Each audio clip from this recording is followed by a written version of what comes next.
Amboko Hindayina Makako Hinjedina Amboko Biyya dibagi miiddasa gaafa saaqe diina bobeessu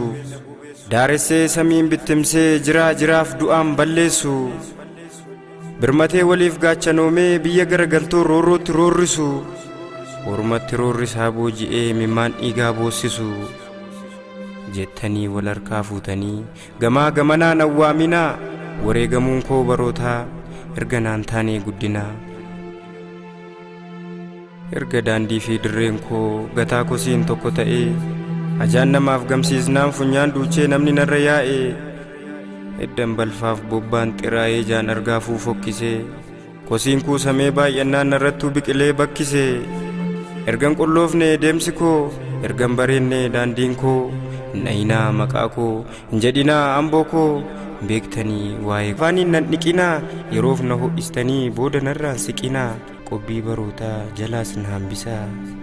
qeerroon koo abiddichis si waliin hiriira lafti koos of kenneet siniif of jijjiira.